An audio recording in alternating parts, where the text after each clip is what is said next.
사업자 등록증이 있는 사업자만 사업소득자 아닌가요? 네, 아닙니다. 종합소득세 신고를 안 해도 된다고 생각하시는 분들이 꽤 많으세요. 이러면 진짜 큰 코 다치십니다. 큰일 나요. 네, 안녕하세요. 믿음세무의 이기영 세무사입니다. 오늘은 3.3% 원천징수 대상자인 프리랜서 사업자들의 세금 신고에 대해서 간단하게 설명을 드리려고 합니다. 우선은 약간 사례별로 압축해서 설명을 드릴 거고요. 그리고 또 사업자 등록증이 있는 사업자와의 차이점도 간단하게 한번 짚고 넘어갈 생각입니다. 3.3 원천징수 대상 소득을 그냥 간단하게 프리랜서로 지칭을 해서 설명을 드리겠습니다. 제가 구체적인 설명을 드리기에 앞서서 얘도 정의를 좀 가지고 가셔야 돼요. 여기서 중요한 정의는요, 바로 사업자, 사업소득이라는 겁니다. 사업자 등록증이 있는 사업자만 사업소득자 아닌가요? 네, 아닙니다. 프리랜서 소득자들도요, 바로 사업소득 대상자이십니다.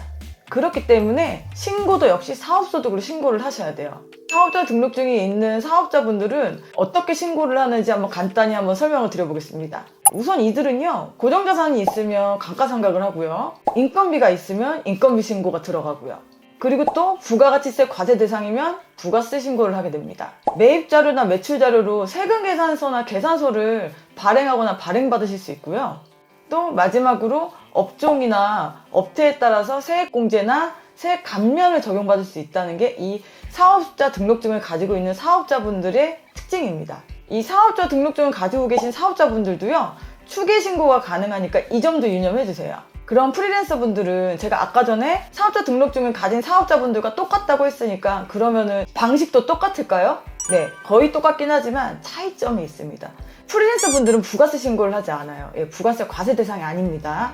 두 번째입니다. 네, 프리랜서 분들은 사업자 등록 번호가 없기 때문에 세금계산서를 주민번호로 매입은 할 수 있어도 발행은 불가능하세요. 그럼 매출은 어떻게 인식이 되냐? 대부분은 거의 용역을 제공받은 상대방 회사가 원천징수 신고로 인해서 매출을 포착하게끔, 그렇게 해서 저희가 매출을 인식하게끔 되어 있습니다. 네, 물론 안 그런 경우도 있습니다. 세 번째입니다. 네, 프리랜서 분들은 고정자산이 있을 수가 없어요. 그렇기 때문에 감가상각 비용은 인정이 되지 않습니다. 네, 네 번째입니다. 접대비 한도의 차이가 있습니다. 부동산 임대업을 제외한 중소기업은 보통 3,600만 원의 한도를 가지고 스타트를 하는데요. 이 프리랜서 분들은 중소기업이 아니기 때문에 1,200만 원의 한도를 가지고 스타트를 하게 됩니다. 다섯 번째, 마지막입니다. 네, 프리랜서 분들은 근로소득자를 고용할 수 없기 때문에 복리후생비를 적용받으실 수가 없습니다. 하지만 똑같은 프리랜서에 대한 인건비 신고는 가능하세요. 네, 여기까지 차이점에 대해 설명을 드렸습니다. 그럼 이제 중요하게 프리랜서가 종합소득세 신고를 어떻게 하는지 한번 봐야겠죠? 우선 프리랜서 분들을 사업자라고 강조하는 큰 이유는요, 바로 이 필요경비 인정 때문입니다. 사업자 등록증을 가지고 계신 사업자만 기장을 하실 수 있는 게 아니에요. 이 프리랜서 분들도 기장을 하셔서 필요경비를 인정받으실 수 있습니다. 그러니까 우선은 비용을 잘 정리해 놓고 비용을 기장을 하는 게 가장 좋겠죠. 그러면 그 비용의 세부 내역에 대해서 한번 알아보겠습니다.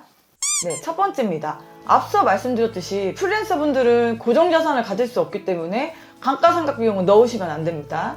두 번째로 마찬가지로 프리랜서 분들은 근로소득자를 고용하실 수 없기 때문에 근로소득에 대한 인건비는 반영하시면 안 됩니다. 근데 제가 말씀드렸듯이 똑같은 프리랜서에 대한 인건비 신고는 가능하다고 했잖아요. 그러면은 그 부분에 대해서는 필요경비 인정이 됩니다.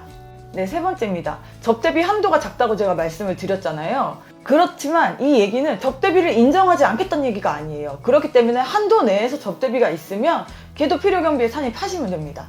네, 네 번째입니다. 사업에 관련된 비용을 인정받으시려면 카드 지출이나 현금영수증 지출을 하세요. 내가 멀리 출장을 가야 돼. 그래서 카드로 주유비를 긁었어. 그러면은 그 주유비 인정됩니다. 제가 컴퓨터 관련 업무를 하기 위해서 무슨 프로그램을 하나 구입을 하고 현금영수증을 발급받았어. 얘 역시도 지급수수료나 이런 것들로 비용 인정이 가능하십니다.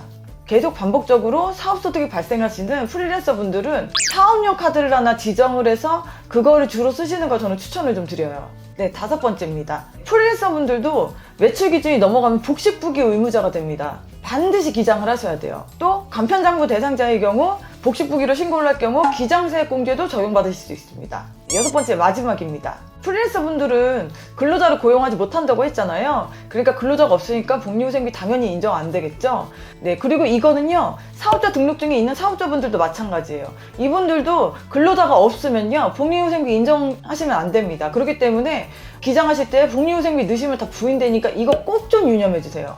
다음은 추계신고를 하는 방법에 대해서 설명을 좀 드리겠습니다. 추계신고란 말은요, 그러니까 말 그대로 내가 기장을 하는 게 아니고 내가 속한 업종에 대해 경비율을 적용받는 건데요. 매출에 따라서 단순 경비율이냐 기준 경비율이냐 이것을 분리해서 적용을 받는 것입니다. 보통 단순 경비율은요, 모두 채용이라고 해서 소액의 납부나 환급이 딱 결정이 되어 있어요. 그렇기 때문에 홈택스나 전화로 간단하게 신고가 가능하십니다. 물론 기준경비율도 신고는 간단한데요.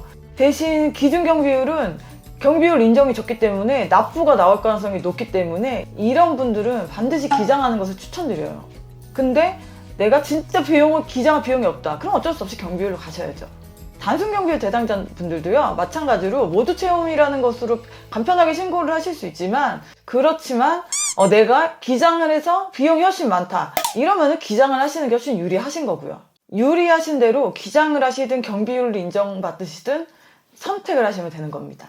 프리랜서 소득만 있어서 3.3% 원천 징수하는 것으로 종합소득세 신고를 안 해도 된다고 생각하시는 분들이 꽤 많으세요. 이러면 진짜 큰 거 다치십니다. 큰일 나요. 프리랜서 분들은 무조건 종합소득세 신고 대상자입니다.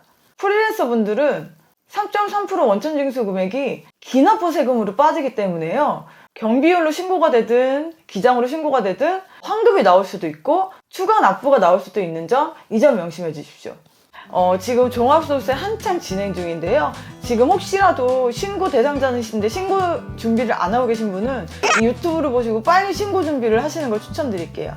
네, 지금까지 믿음세무의 이경세무사였습니다. 감사합니다.